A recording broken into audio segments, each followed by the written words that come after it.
기도하지 않겠네. 다만 위험을 겁내지 말게 해달라고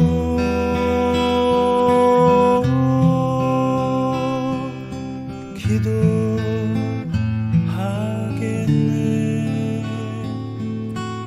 나의 고통을 잠재워 달라고 기도하지 않겠네.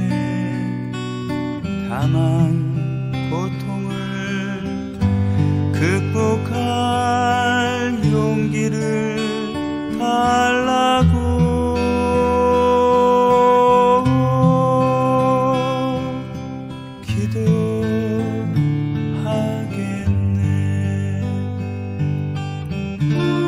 나는 인생의 싸움터에서 동조자를 찾기보다 인생과 싸워 이길 힘을 바라겠네.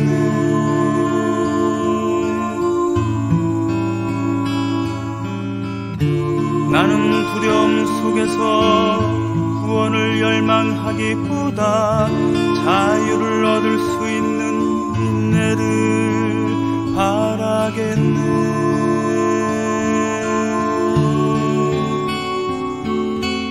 나의 성공에서만 당신을 느끼는 걱정이가 되지 않도록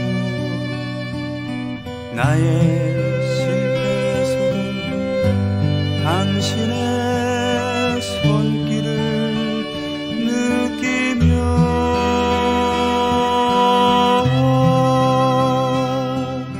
알게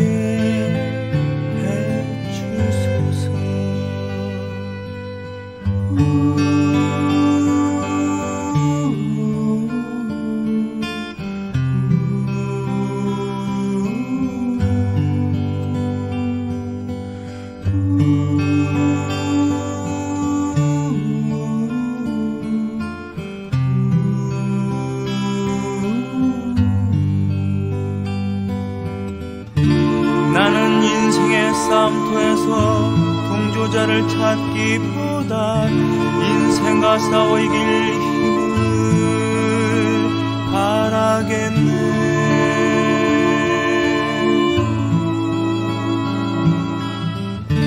나는 두려움 속에서 구원을 열망하기보다 자유를 얻을 수 있는 인내를 바라겠네.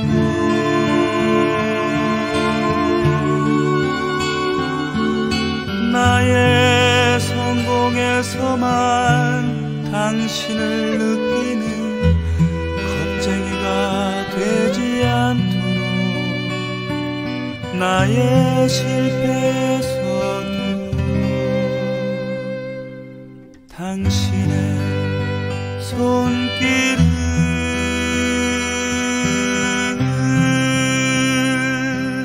알게 해주소서.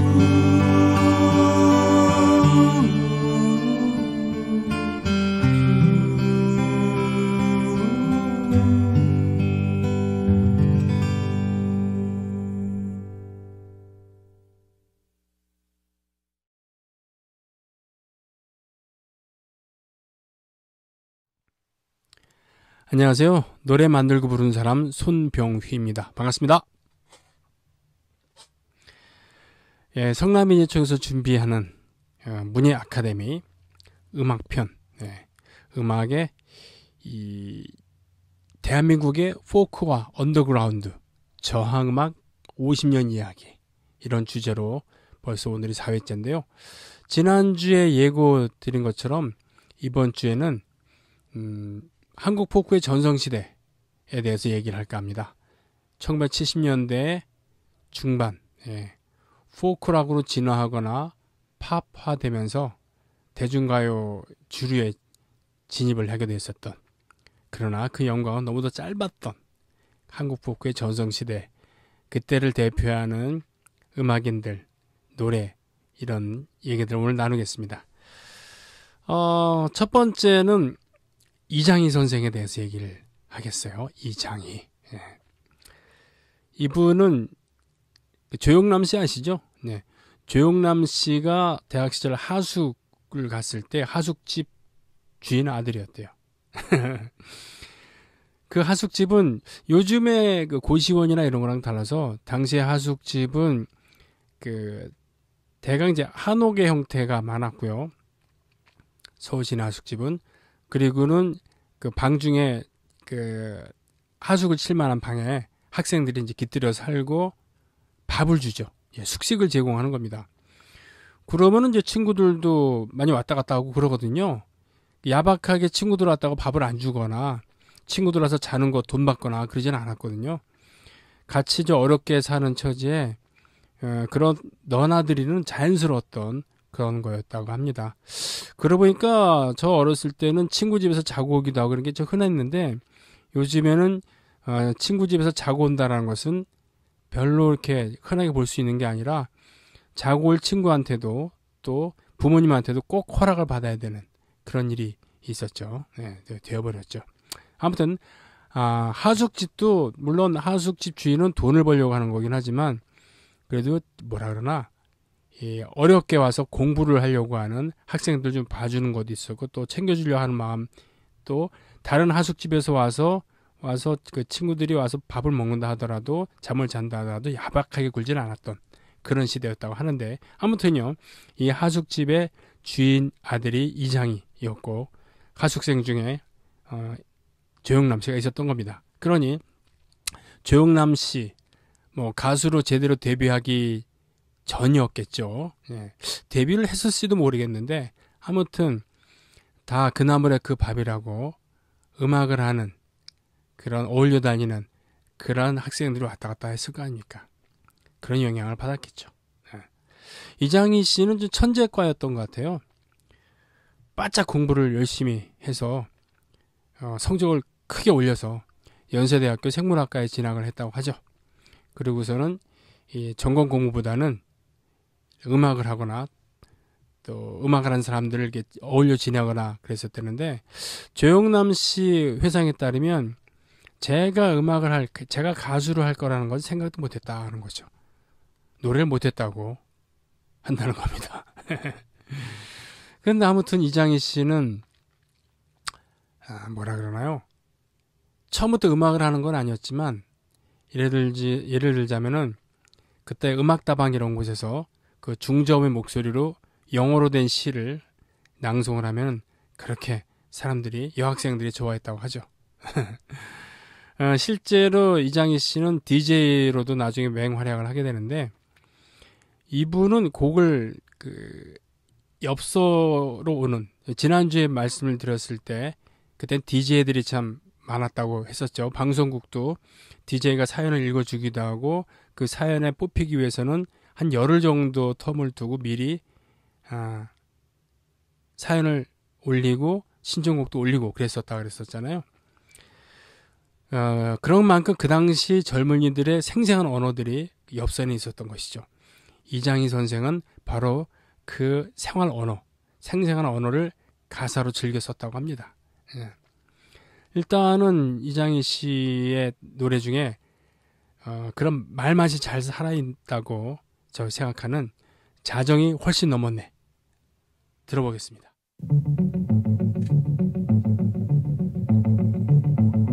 자정이 훨씬 넘었네.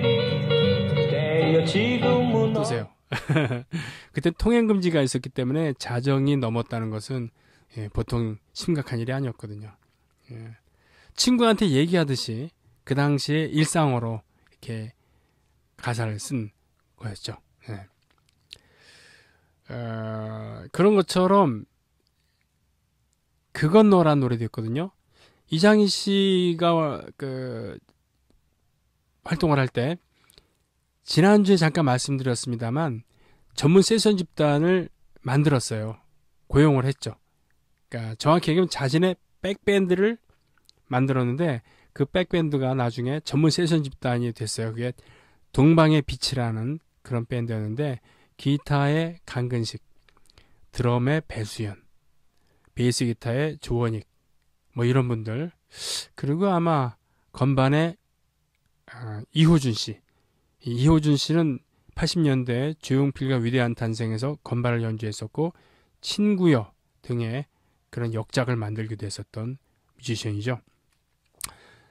그래서 이제 이장희 씨의 그 음원을 들어보면은 상당히 그 수준이 높고 사운드가 깔끔합니다. 예. 이 좀 전에 나 그대에게 모두 드리리 이것도 그렇습니다만 바로 소개할 그건 너도 그렇습니다. 특히 이 동방의 빛은 그 당시로서는 드물었었던 무구 신디사이저, 예, 아날로그 시절의 신디사이저인데요. 그 무구 박사가 발명했던 무구 신디사이저를 도입을 해서 풍부한 건반 사운드를 들려주는 걸로 유명했죠. 그러니까 동방의 빛 이 세션에 투자를 많이 했다고 볼 수도 있겠습니다. 자, 그건 너도 한번 들어보실까요?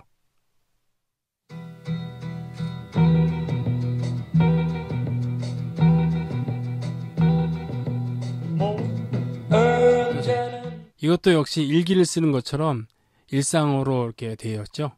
그건 너 때문이야. 이 노래 나중에 금지곡 됐습니다. 그건 너 이러면서 사회 불신을 조장했다라는 그런 이유인데 사실은 그건 너 때문이야 하면서 당시 그 독재 정권, 독재 말기로 들어가고 있었던 박정희 정권을 비판한다. 뭐 이런 이유가 있었다고 하죠. 네, 그건 너. 네. 이장희 선생은 사실 뭐 여러분들 세시봉의 팬들이라고 한다면 많이들 아시겠지만 나중에 활동 금지가 되었을 때 미국으로 이민을 가셔서 거기서 사업으로 크게 성공했죠.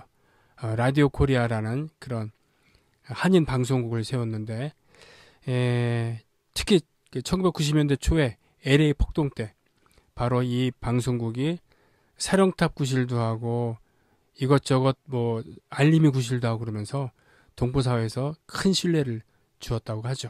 네. 이러면서 그 사업에 성공하는데 이장희 선생의 사업가적인 그런 면모는 미국으로 가기 전에도 있었다고 합니다.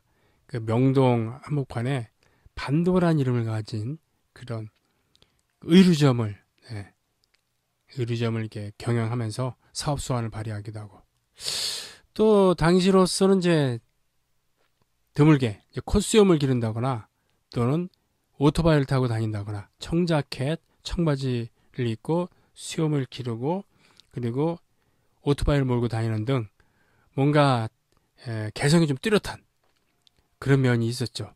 그리고 자신만을 위한 세션 집단을 키우기도 하고 그랬었다고 하죠. 네.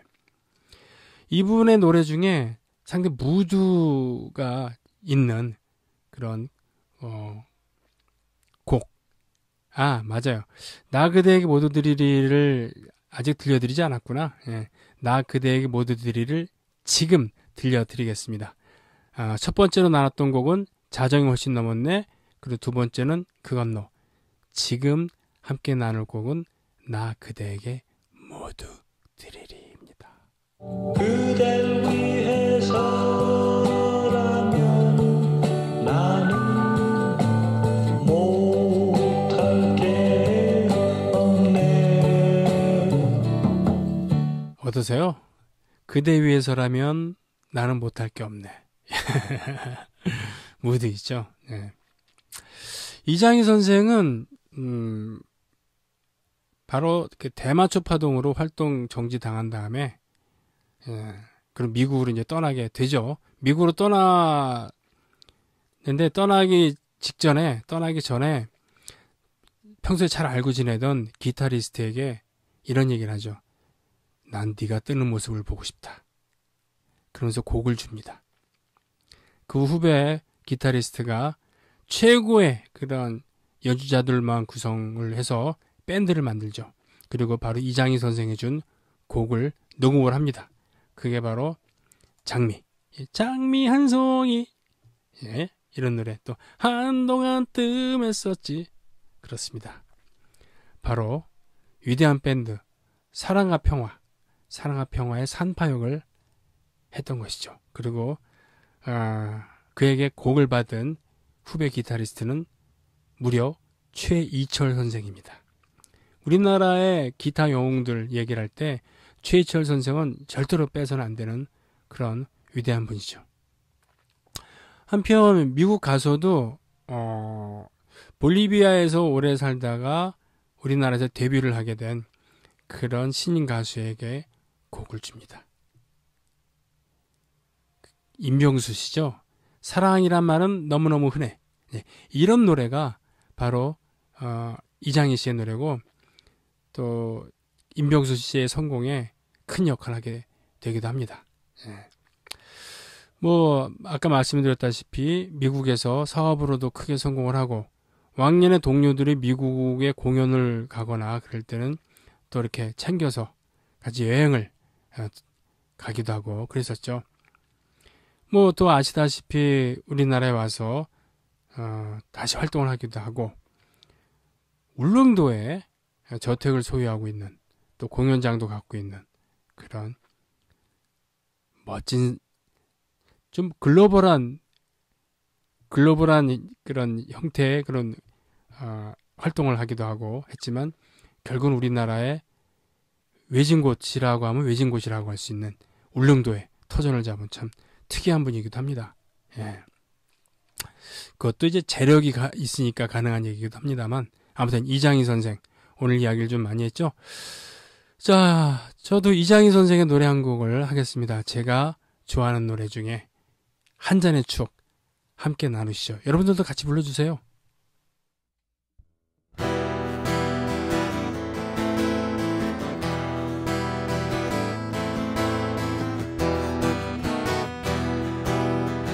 늦은 밤 쓸쓸히 창가에 앉아 꺼져가는 불빛을 바라보면은 어디선가 날 부르는 소리가 들려 취한 눈 크게 뜨고 바라보면은 반쯤 찬 술잔 위에 어린애 얼굴 마시자 한 잔의 추억 마시자 한 잔의 술 마시자 마셔버리자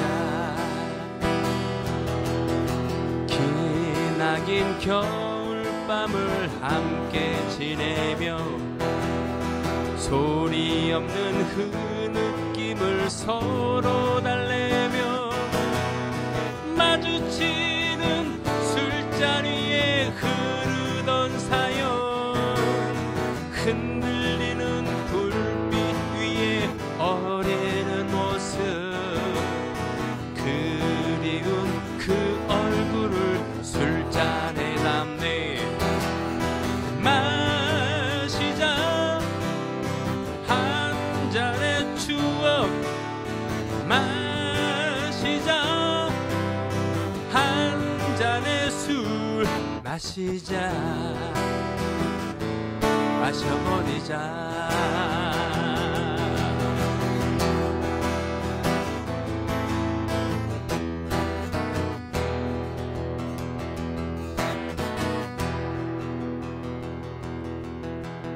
어두운 밤거리에 나 홀로 서서 희미한 가로등을 바라보면은 어디선가 날 부르는 소리가 들려 행여하는 마음에 뒤돌아보면 보이는 건 외로운 내 그림자 마시자 한 잔의 추억 마시자 한 잔의 술 마시자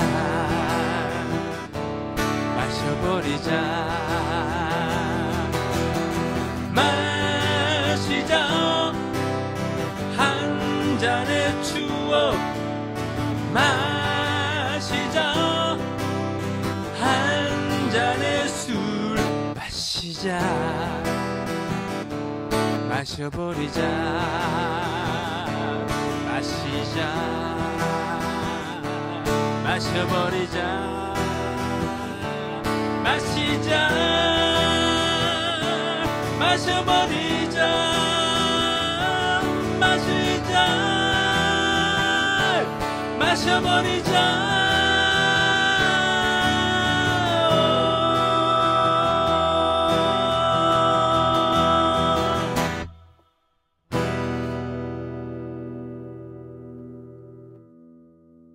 예, 다음으로는 4월과 5월이라는 팀을 소개할까 합니다. 4월과 5월. 그러니까 이 리더 백순진 선생은 한국말로 팀 이름을 만들어야 되겠다는 그런 생각을 갖고 4월과 5월이라고 지었다고 해요. 뭐 뚜아에모아, 라나의 로스포, 뭐 투코리언스, 에보니스 등등, 어니언스 등등 이렇게 그 팀 이름을 영어나 불어 이렇게 그 외국말로 짓는 경우들이 많았는데 백순진 선생은 거꾸는 거죠. 예. 백순진 선생은 아주 유복한 가정에서 태어나서 미8군 무대에서 기타를 치기도 했었던 그런 분인데 지금 현재로서 사업가라도 왕성하게 활동을 하고 계십니다. 백순진. 이분이 이제 주도가 돼서 만든 팀이 바로 4월과 5월입니다. 이 4월과 5월에는 SM기획의 SM엔터테인먼트의 이수만 씨가 거쳐가기도 했었고 나중에는 김태풍 씨와 가장 오래 활동을 하셨어요. 예. 그리고 이 복고풍, 레트로 열풍으로 4월과 5월이 재결성될 때 그때 김태풍 씨와 다시 호흡을 맞추기도 하고 또 꽤 오랫동안 활동을 중지했을 때는 후배 듀엣인 하야로비에한테 4월과 5월이라는 이름을 승계해 주길 부탁해서 한동안 그 하야로비 출신의 4월과 5월이 활동을 하기도 했었습니다. 예. 그 4월과 5월은 당신에게서 꽃내음이 나네요. 네, 이 장미, 네, 이 노래를 히트곡으로 갖고 있기도 하죠. 제가 4월과 5월의 노래 중에 참 뭉클한 감정을 갖고 좋아하는 노래가 하나 있습니다. 제 고등학교 때 같은 그 학교 친구이기도 하고 동아리 활동도 하고 같이 했었던 아주 친한 친구, 이 친구와 즐겨 부르기도 했었던 노래인데요. 등불이란 노래입니다. 한번 들어보시죠.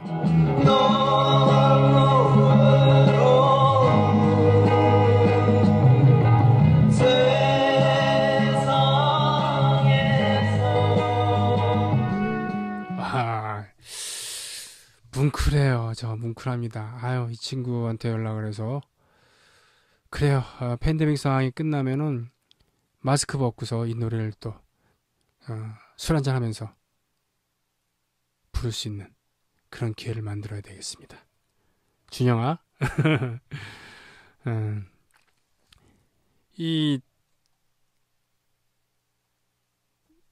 4월과 5월 이 백순진 선생은 사실은 동요 작곡가로도 알려져 있어요. 정확히 얘기하면 동요가 아니고 이분이 기획력도 상당히 있어서 그 캐롤 음반을 기획을 하기도 했었거든요. 캐롤. 왜 크리스마스 가까워지면 캐롤 음반 많이 나오잖아요. 그럴 때 캐롤이 모두 외국곡만 있으니까 이분이 직접 쓰신 겁니다. 근데 이게 동요 비슷하게 퍼지기도 하고 그랬었습니다만 원래는 이게 크리스마스 캐롤 음반에 실려있던 곡이죠. 그게 뭐냐면 겨울바람입니다. 손이 시려워 발이 시려워 겨울바람 때문에 이거예요. 손이 꽁꽁꽁꽁 이거. 예, 대단하시죠? 훌륭한 재능을 갖고 계신 그런 4월과 5월 백순진 선생입니다. 이분의 노래 이 팀의 노래 중에 욕심 없는 마음이라는 노래의 가사를 보면은 당시에 그 포크 음악, 통기타 음악을 하는 분들이 어떤 생각을 갖고 있나 엿볼 수가 있거든요. 내가 갖고 싶은 책은 뭐 성경책, 내가 먹고 싶은 것은 구운 옥수수, 욕심 없는 마음이라 탓하지 마라, 사람들아. 예. 작고 소박한 그런 것을 추구하는 그런 마음들, 그 당시 젊은이들, 통기타 가수들의 그런 이상적인 그런 모습이라고 할까요? 그 미국의 히피들과 일맥상통한 부분도 있지만 뭔가 좀 더 모범생스러운 그리고 뭔가 좀 아이스러운 그런 세계관이라고나 할까요? 네, 그렇습니다. 자, 4월과 5월의 얘기를 마치면서 또 제가 또 노래 한 곡을 하겠습니다. 이 4월과 5월은요, 나중에 사실 듀엣이 아니라 밴드를 결성하기도 했었어요. 예. 그렇게 활동하기도 했었는데, 그래서 이제 4월과 5월은 포크락적인 사운드가 많습니다. 오늘 처음 함께 얘기했었던 이장희 선생도 통기타라고 하기에는 좀 반주가 많잖아요. 포크락입니다. 포크의 정서에 락적인 그런 리듬, 락적인 그런 반주를 입혔다는 것이죠.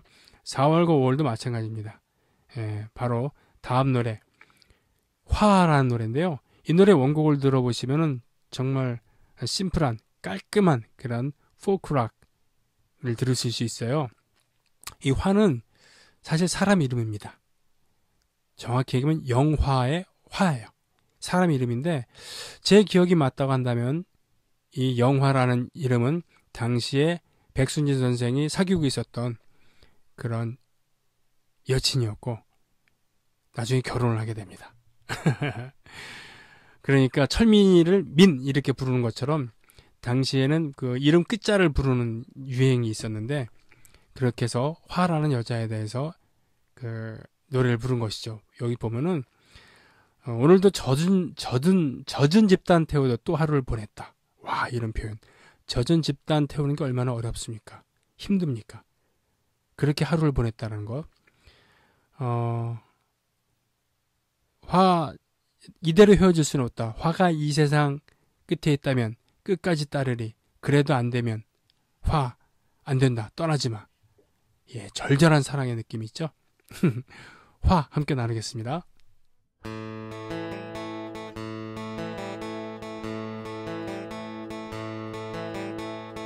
너와 맹세한 반지 보며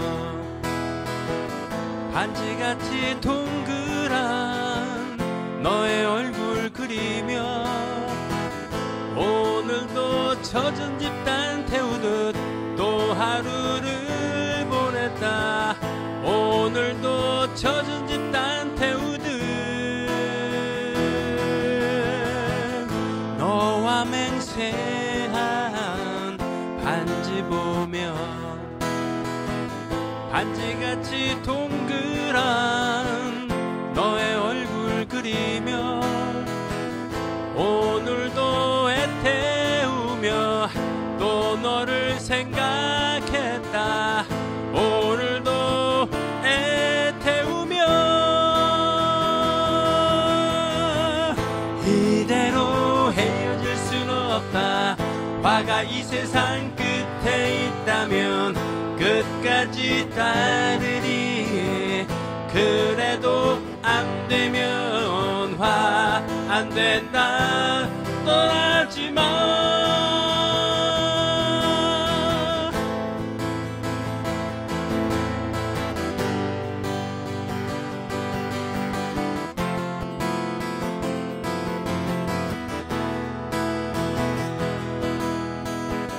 너와 맹세한 반지 보며 반지같이 동그란 너의 얼굴 그리며 오늘도 애태우며 또 너를 생각했다. 오늘도 애태우며 이대로 헤어질 순 없다. 화가 이 세상 끝에 있다면 끝까지 따르리. 그래도 안 되면 화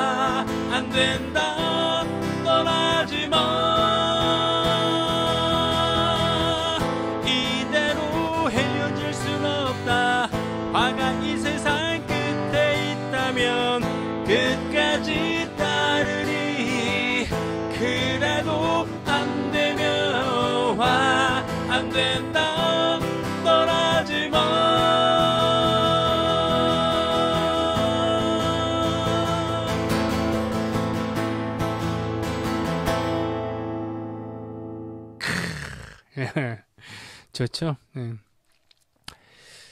이 4월 가을의 멤버에 이수만 씨도 있었다라고 했었잖아요.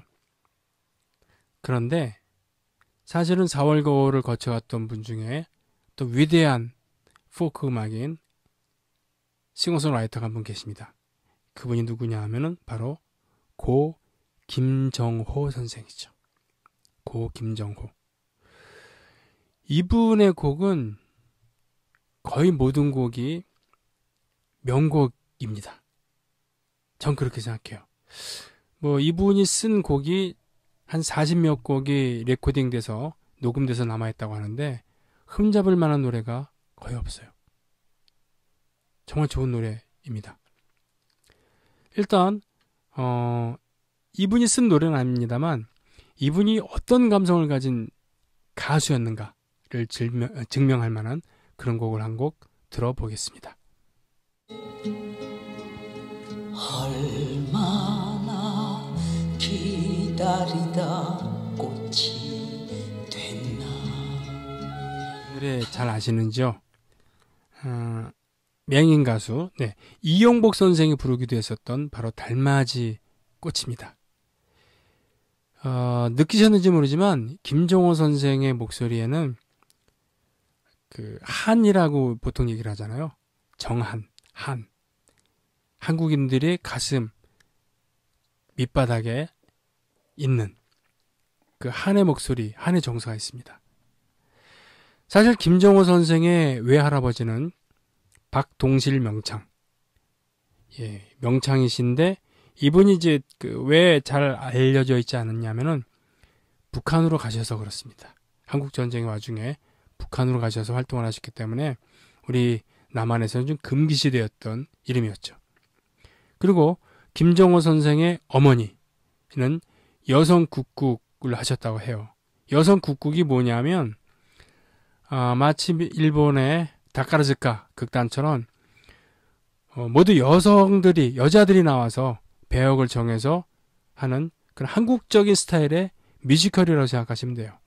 예를 들면 이몽룡과 성춘향 둘 다 여자가 분장을 해서 이 굵은 목소리를 가진 사람이 남자 역할을 하고 그렇지 않은 분이 여자 역할을 하고 또 주요 그 배역들 모든 작은 배역까지 모두 여성들로만 하는 그런 거였거든요. 여성 국국 그게 이제 그때 뭐라 그러나요? 급격히 몰락하고 있었던 지금이라면 우리의 것을 찾아서 하면서 의식적으로 이렇게 많이 띄우기도 했었겠지만 근대화를 이룩하려고 했었던 당시에 우리나라는 전통이라는 것은 뭔가 좀 시대에 뒤떨어진 것이고 전통, 근대로 넘어가는, 현대로 가야 되는, 서구를 추종해야 되는 그런 분위기가 많았기 때문에 여성 국국이 망해가고 있었던 그런 시점이었는데 그래서 그런지 김정호 선생께서는 굉장히 어렵게 컸다고 합니다. 네. 뭐 노숙을 많이 하기도 하셨다 그러고 일화가 있는데 백순진 선생이 바로 4월 고월 활동을 할 때 김정호 선생을 자기 집에 초대해서 밥을 먹는데 고기를 잘 안 드셨다는 거예요. 김정호 선생이 불고기가 반찬에 나왔는데 너 왜 안 먹냐 그랬더니 고기 먹는 것이 익숙하지 않았던 겁니다. 예. 그렇기 때문에 안 먹었다라는 그런 일화가 있죠.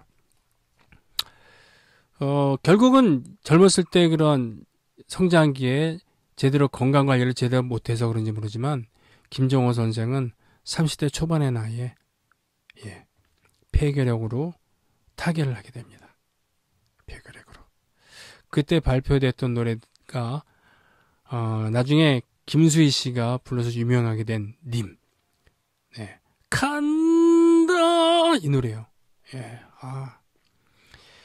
이 노래 녹음할 때는 정말 너무 건강이 안 좋아서 짧게 끊어서 녹음을 했다고 합니다. 그래서 김정호 선생이 많은 작품을 남긴 건 아닌데 그 곡 하나하나가 모두 보석 같은 그런 노래들이에요. 예. 그 이름 모를 소녀 이런 노래 기억하시는지 모르겠는데 사실 이름 모를 소녀로 스타덤에 오르고 전성기는 한 2년 정도 그 정도의 짧은 전성기를 보내다가 또 역시 대마초 파동으로 사라지게 됩니다. 그리고 그 족쇄가 풀어졌을 땐 이미 건강이 너무 안 좋아서 쉽지 않았던 때였죠. 김정호 선생의 히트곡 중에서 한 곡을 또 제가 불러볼까 합니다. 참 부담돼요. 이런 대가들의 노래를. 이 강좌가 음악을 듣고 또 부르기도 하는 그런 강좌라서 뭐 부릅니다만 사실 이 유튜브가 아닌 바로 대면으로 이렇게 하게 되면은 영상으로 남을 리도 없고 말이죠. 이렇게 부담이 덜할 텐데 이거 어떡하나 싶습니다. 부담돼서.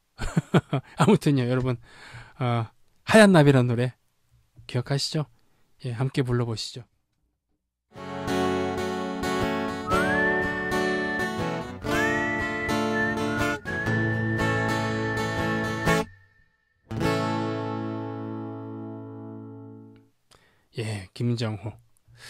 김정호 선생에 대한 이야기는 끝났습니다만 김정호 선생을 언급해야 된 그런 그 팀이 있어서 이야기를 또 합니다. 어니언스라고 양파들이죠, 양파들. 어느 순간 그 한국말 쓰자, 외래어 배격하자, 외국말 쓰지 말자 그래서 그런 운동이 있은 적이 있었거든요. 70년대 중반에. 그때 이제 투 코리안스는 두 한국인, 또 어니언스는 양파들 이렇게 된 것이죠. 양파들. 어니언스 하면은 뭔가 좀 있는 것 같은데 양파들 하니까 되게 웃기잖아요. 바로 이수영, 임창재, 임창재 이수영의 팀 어니언스인데 뭐냐면 어니언스의 히트곡이 거의 모두 김정호 씨의 곡이었거든요. 어니언스의 멤버였던 임창재 씨와 김정호 씨는 고등학교 친구였다고 하죠. 그리고 음악 공부도 같이 하고, 같이 이 장소 잡아놓고 노래 같이 부르기도 하고 만들기도 하고 그랬었던 사이라고 하는데 그때는 뭐 저작권에 대한 개념, 또 친구들끼리 돈 주고 사고 이러는 게 아니었으니까 어니언스, 그러니까 김정호 씨의 그런 주옥 같은 노래들을 어니언스가 전부 다 녹음을 해서 히트를 하게 된 겁니다. 저별과 달을, 외기러기, 초저녁별, 사랑의 진실. 심지어 편지는 임창재 작곡이라 되어 있습니다만 편지도 원래는 김정호 선생의 곡이다라는 얘기가 있을 정도로 그렇습니다. 그래서 어니언스가 스타덤에 올랐을 때 이 작곡가 누구냐라고 해서 김정호 씨가 오히려 보면 뒤늦게 데뷔한 측면이 있는 거거든요. 어니언스의 음악을 하나 듣겠습니다. 저 별과 달을. 그 누가 만들었나 슝 하는 건반 소리 들으셨어요? 이 저별과 달을, 그러니까 어니언스의 그 음반에는 안건마라는 분이 편곡을 했거든요. 그래서 안건마 편곡집 이렇게 소개되기도 했었고, 그러니까 그 당시에는 김희갑 작곡집 해서 음반을 만들기도 하고 누구누구 편곡집, 혼현걸 편곡집 해서 음반이 발표되기도 했었거든요. 그만큼 편곡자 그리고 작곡가가 좀 중요한 역할을 하게 됐었는데, 예를 들면은 트윈폴리오의 음반은 홍현걸 편곡집 해서 홍현걸 선생의 이 사진까지 이렇게 나오기도 했었거든요. 그런 것처럼 안건마 편곡집에서 어니언스의 음반이 나오기도 했었습니다. 바로 저별과 달을, 이것도 안건마 선생의 편곡이었던 것이죠. 아시죠? 이 어니언스 하면은 상징적인 노래죠. 상징적인 그런 노래이기도 하고 70년대 대중가요의 가장 히트했던 노래로 꼽히기도 하는 그 노래가 바로 이거잖아요. 말없이 건네주고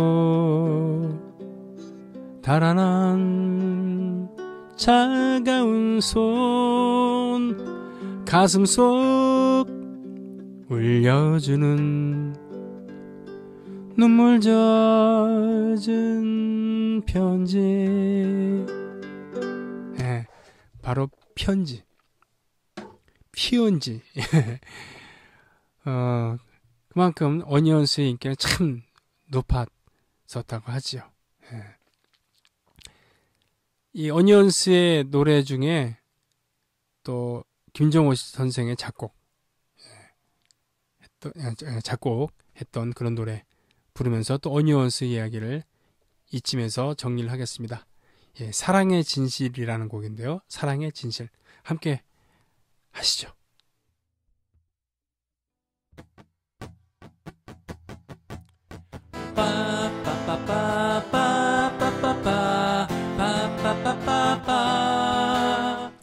오늘 그 한국 포크의 전성시대 1970년대 중반에 포크락으로 진화하거나 또 대중가요스럽게 편곡이 되고 또 작곡되어진 그런 노래들, 그런 포크가 텔레비전 음악 프로그램 또 영화를 통해서 주류로 진입하면서 짧았던 전성기를 누리는 건데, 텔레비전에 나와서 결국은 가수왕이라는 게 있었거든요. 그 당시에 연말이 되면은 KBS 10대 가수, 뭐 TBC 7대 가수, TBC라는 그런 그 TV 방송국은 지금 JTBC의 전신인데 수도권이랑 어디입니까? 부산에서만 방송이 됐었거든요.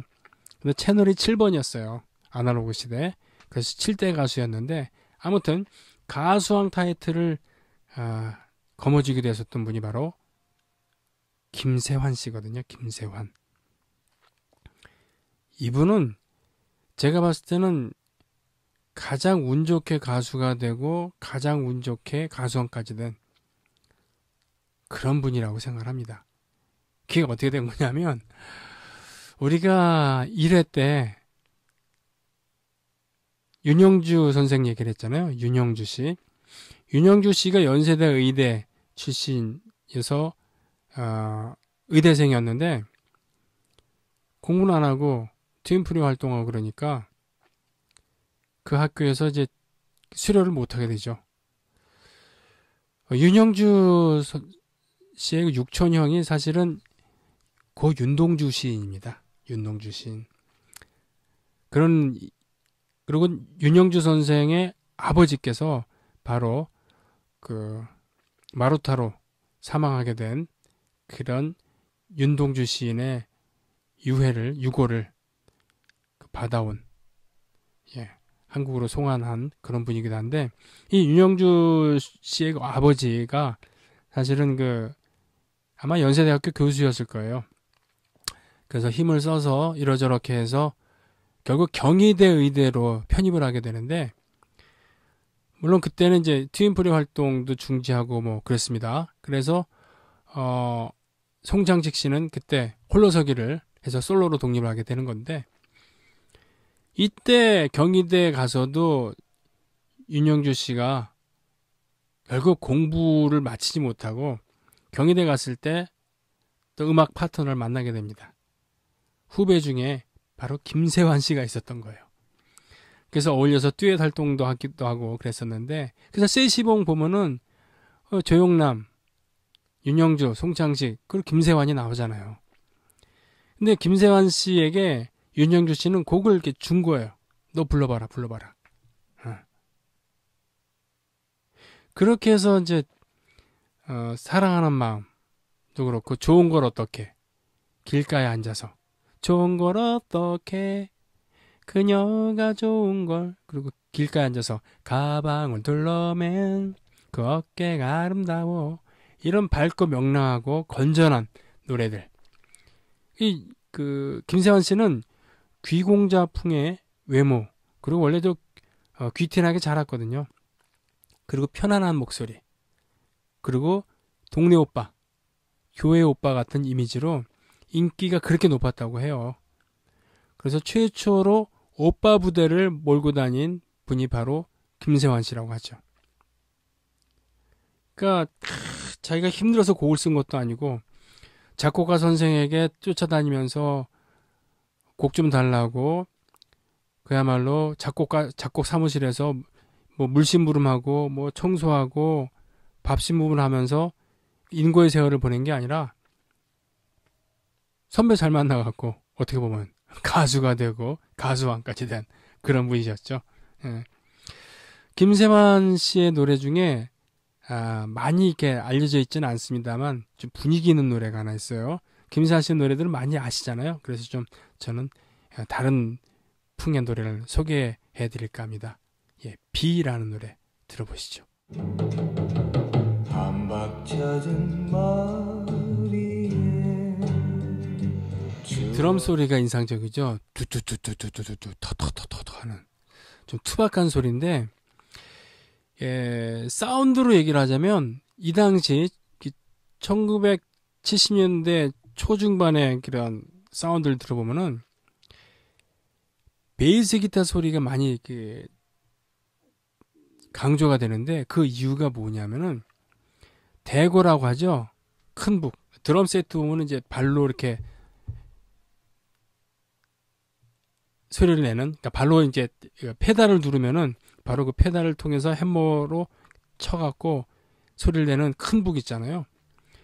큰 북, 이 소리를 제대로 구현할 수 있는 녹음 스튜디오가 없었다고 해요. 예?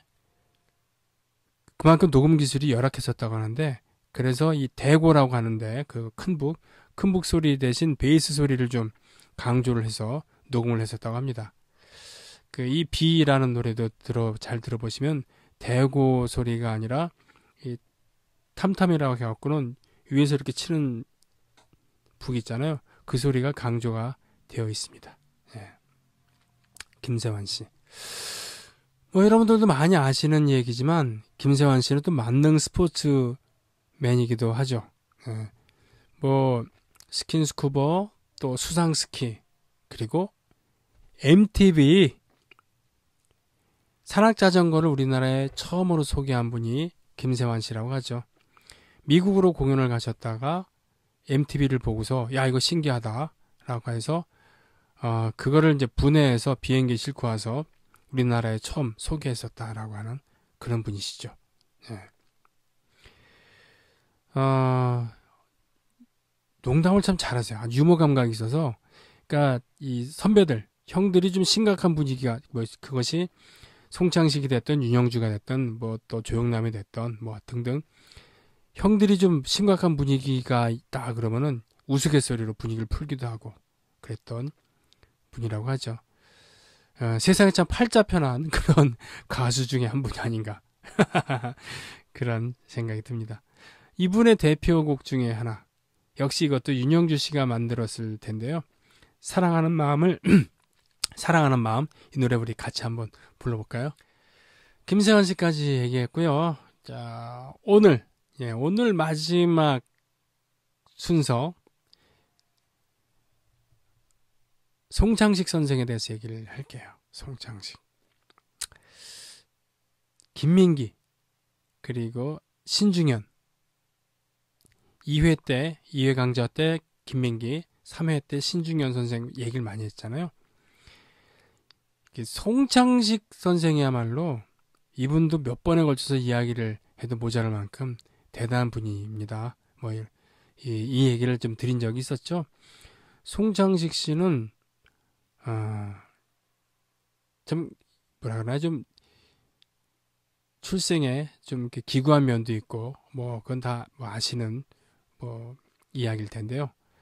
어쨌든 어렵게 자라면서 고등학교 성악과를 예고에 진학을 했는데 성악과를 중퇴하게 됩니다. 중퇴하게 되고 홍대생들이랑 주로 어울렸기 때문에 다들 홍대생으로 알았대요. 더군다나 홍대 출신의 대학생이 사회자로 명성을 쌓게 되면서 더더욱 그렇죠. 친구로 지냈거든요. 그것이 바로 이상벽 씨입니다. 나중에 연예 기자로 활동을 하기도 하고 또 명사회자로 이름을 알리기도 하고 나중에 은퇴해서는 사진의 취미를 갖게 되면서 사진전도 열기도 했었던 이상벽 씨. 네. 그래서 다들 홍대생으로 알았다는데 실은 대학생은 아니었다는 겁니다. 어쨌든요, 그 세시봉 뭐 이런데 친구들이랑 어울리게 되면서 왔다 갔다 하면서 처음에는 세미 클래식을 하고 싶었다는 거예요. 성악가 출신이기도 하니까 오페라 아리아를 부르기도 하고 말이죠. 네. 도니첼리의 남몰래 흐르는 눈물 같은 거를 부르거나 뭐 이랬었다고 하죠. 그러면서 세시봉 트리오를 결성하는데 그 중에 한 명이 일찍 빠지게 되고 듀엣으로 남게 됐는데 그 듀엣이 바로 트윈폴리오가 된 거고요. 교회 오빠 출신인 윤영주 씨가 보이스 소프라노의 모습이었다고 한다면은 이 성악가 출신의 송창식 씨는 중저음이 좋았기 때문에 중저음을 담당하고 하이 높은 음을 윤영주 씨가 담당하게 되는데 역사상 최고의 듀엣 하모니가 아닌가 싶습니다. 저는 정말. 네. 궁금하시면은 이 강좌의 첫 번째 편으로 가시면은 트윈폴리오에 대해서도 얘기를 했으니까 한번 좀 들어보시길 바랍니다. 아무튼요, 아버지한테 윤영주 씨 아버지한테 크게 혼나면서 잠시 동안 가수 생활도 또 DJ 생활도 은퇴를 하게 됐습니다. 윤영주 씨가. 그러면서 졸지에 송창식 씨는 솔로로 독립을 하게 되죠. 그러면서 이제 그때까지 발견하지 못했던 작곡가로서의 재능을 마음껏 발휘하게 되죠. 네, 마음껏 발휘하게 됩니다. 처음에는 뭐 창밖에는 비 오고 하는 이런 원래 자기가 갖고 있었던 하고 싶어 했던 약간 클래시컬하거나 스탠다드 팝스러운 그런 곡을 발표하다가 뭐 피리 부는 사나이 한 번쯤 이런 뭔가 좀 뽕기가 서려 있는 우리 전통적인 느낌도 있는 그런 곡을 발표하기도 하다가 나중에 80년대 들어와서는 뭐 가나다라 같은 그런 엄청 파격적인 곡을 발표하기도 하고 우리는 같은 아주 아름다운 발라드 담배가게 아가씨 같은 정말 희대의 명곡을 발표하기도 했었던 그런 분이죠. 참 할 얘기가 많은데 송창식 선생의 초창기 곡 중에 제가 참 좋아하는 곡이고 송창식 선생의 노래 중에 덜 알려진 곡이기도 합니다만 고 최인호 소설가의 가사에 곡을 붙인 밤눈이라는 노래가 있어요. 이 노래 같이 한번 들어보실까요?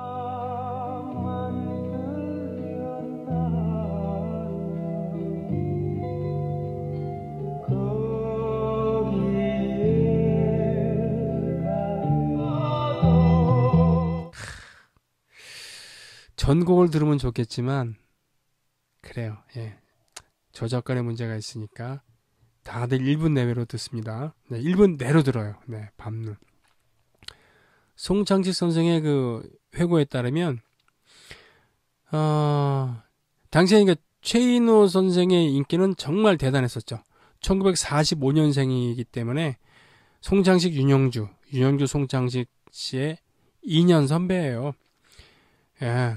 그리고 저 명문 서울고 출신이었고 또 청춘 스타 소설가로서 동시대 청년들을 대변해줬던 그런 청춘 스타였기 때문에 스타성도 있었어요. 그렇기 때문에 이분이 이제 그 가수들한테 내가 곡 좀 한번 써봐라 하면서 이렇게 가사를 이렇게 주었는데 송창식 선생에겐 이 밤눈이 배당이 되었다라고 이렇게 얘기를 하시죠. 곡 참 좋지 않습니까? 좋아요. 예. 젊었으니까 이런 식으로 곡을 썼었지 요즘에는 이런 식으로 곡을 안 쓴다라고 이렇게 했지만 참 좋은 곡이라 저는 생각합니다. 뭐 한 번쯤이라든가 피리 부는 사나이 왜 불러 뭐 고래사냥 이런 아주 주옥 같은 노래들 다 아시죠? 네. 그래서 뭐 굳이 이렇게 얘기는 하지 않겠습니다. 그래서 또 송창식 선생의 노래 중에 뭐 알려져 있긴 합니다만 그 위대성이라고는 할까요? 이 노래가 얼마나 훌륭한 노래인가를 좀 소개하고 싶어서 말씀을 드리는데요. 새는이라는 노래가 있어요. 새는, 네. 이 노래인데, 이 노래가 훌륭한 건 뭐냐면요. 그 편곡을 아트락으로 했다는 겁니다. 아트락. 프로그레시브 락이기도 하고, 락이라고 하기도 하고, 아트락이라고도 하는, 애초에는 아트스쿨, 우리식으로 따지면 예고 출신들이 클래식을 배웠지만 락을 좋아하니까 클래식을 접목시켰다라는 그런 느낌이 있는 거거든요. 그래서 진보적인 락이다, 프로그레시브 락이라 그러기도 하고 아트락이기도 락이라는 이름으로 하기도 하는데 뭐 핑크 플로이드, 또 킹 크림슨, 에머슨 레이크 앤 파머 뭐 등등, 예스 등등 60년대 말 1970년대 초중반까지 엄청 슈퍼 밴드들이 많이 나왔어요. 뭐니 해도 핑크 플로이드가 그중 최고였었습니다만, 송창식 선수, 이 아트락은 건반이 비중이 높다는 그런 특징이 있어요. 그리고 멜로트론이라는 악기 또는 무구 신디사이저를 폭넓게 활용을 했는데, 그래서 밴드 구성이지만 그 교향악단, 오케스트라의 느낌을 주기도 했었던 그런 음악 양식인데, 바로 송창식 선생의 새는의 그 후반부의 후주를 들어보면 이런 거 그래 맞아 그거야 라는 느낌이 있을 수 있어요. 그래서 이 새는의 뒷부분을 한번 들어보실까 합니다.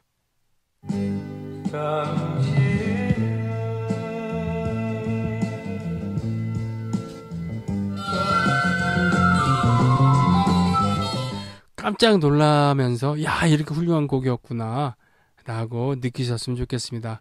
그래야지 저도 지금 이 강의를 하는 보람을 느끼죠. 예, 뭐 또 기회가 되면 송창식 선생의 이러저러한 이야기를 곡을 드리기도 싶기도 합니다만 뭐 워낙 송창식 선생은 지금도 왕성하게 활동을 하고 계시고 몇 년 전부터는 또 불세출의 기타리스트 함춘호 선생과 둘이서 이렇게 많이 연주 활동을 하시죠. 네. 뭐 여기저기 뭐 검색하시면 많이 나올 테니까 즐겨주시기 바랍니다. 저는 송창식 선생의 곡 중에서 또 딩동댕 지난 여름이라고 하는 곡을 부르면서 이번 시간을 이렇게 마무리 지을까 합니다. 마무리 지으면서 그 짧았던 한국 포크의 전성시대라고 제가 계속 얘기를 하는데 왜 그렇게 됐나에 대해서 얘기를 하겠습니다. 바로 1975년도에 소위 말하는 대마초 파동. 그 당시 대마초를 피운다는 것은 처벌 근거가 없었던 그런 거였대요. 그리고 그 대마초를 피우는 사람들도 그냥 좀 특이한 향을 갖고 있었던 담배 정도로 생각하고 스스럼 없이 피웠다고 합니다. 그런데 그때 그 독재의 끝으로 가고 있었던 박정희 정권이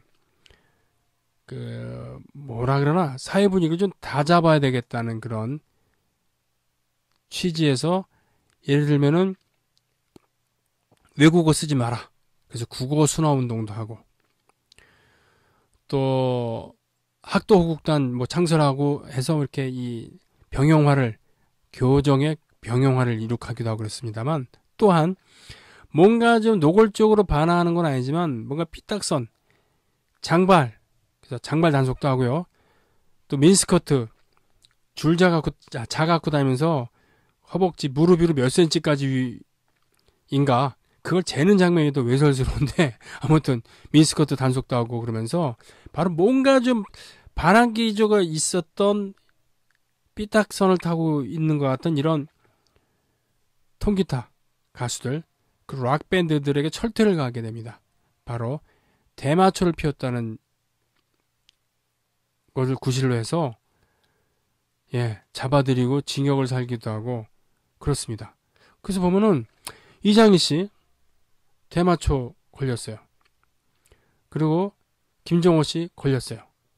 심지어 조용필 선생도 걸렸습니다. 그래서 조용필 선생은 그 이후로 주로 부산에 머물면서 밤업소에 출연을 하게 되죠. 그러면서 나중에 전두환 정권 때 다시 활동 금지가 풀립니다만, 그래서 제2의 고향을 부산으로 생각하고 계셨다고 하죠. 어니언스의 임창재 씨도 대마초. 네. 다 이랬어요. 송창식 씨는 그때 이제 담배를 안 피웠기 때문에 이분은 그냥 끊임없이 활동을 했었습니다만 그런 경우는 별로 없었다는 겁니다. 그래서 당대에 유행을 선도했었던, 새로운 바람을 일으켰었던 그런 음악인들이 어느 순간 사라진 거예요. 음악뿐 아니라 뭐 영화인들도 그랬고 그랬습니다. 또 문인들 중에서 그런 분들이 있었고, 그래서 어떤 결과가 나왔냐면은 1975년 이후에 갑자기 뽕기가 다분 있는 노래들이 인기가 있어지게 돼요. 최원 씨가 어떡잎 한 잎 두 잎, 또 김훈 씨가 나를 두고, 예. 또는 뭐 뽕기가 아니더라도 혜은이 씨가 당신은 모르실 거야, 이런 걸로 스타덤에 오르기도 하고. 그래서 평론가들은 대마초 파동 이후에 몇 년 동안 한국 가요계는 오히려 퇴보했다라고 얘기를 합니다. 또 신중현 선생 같은 경우는, 신중현 선생은 정말 70년대 초중반의 한국 가요계의 수준은 정말 세계적인 수준이었는데 대마초 파동 때문에 퇴보했다라고 합니다. 사실 일본 가요계가 60년대 70년대에 크게 발전했던 거는 해외 개방을 했거든요. 물론 경제적으로도 발전했기 때문에 해외 스타들이 많이 방일 공연을 하기도 하고 그랬습니다만, 개방적인 태도를 유지했기 때문에 크게 발전했는데, 대한민국에서는 오히려 퇴폐 풍조 조장이다 뭐 이러면서, 대마초다 그러면서 자라난 싹을 짓밟았고, 그리고 외국 음악 하지 말아라. 그래서 외국 음악 팝송을 부르더라도 반 이상은 번안해서 불렀어야 됐어요.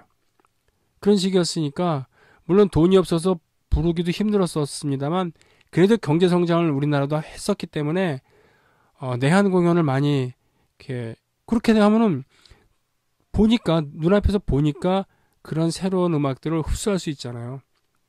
근데 정반대의 길을 걸어간 것이죠. 지금에서야 뭐 BTS 등등의 그런 엄청난 슈퍼스타들이 있었지만, 그때 독재 정권이 아니었었다 하면은 음악이 더 빠르게 발전할 수 있었을 것이다 라는 그런 아쉬움이 있습니다. 자, 그렇게 해서 짧았지만 화끈했었던 한국 포크의 전성시대에 대한 이야기 오늘 마치고요. 예고해드린 대로 딩동댕 지난 여름 부르면서 오늘 방송 마치겠습니다. 고맙습니다.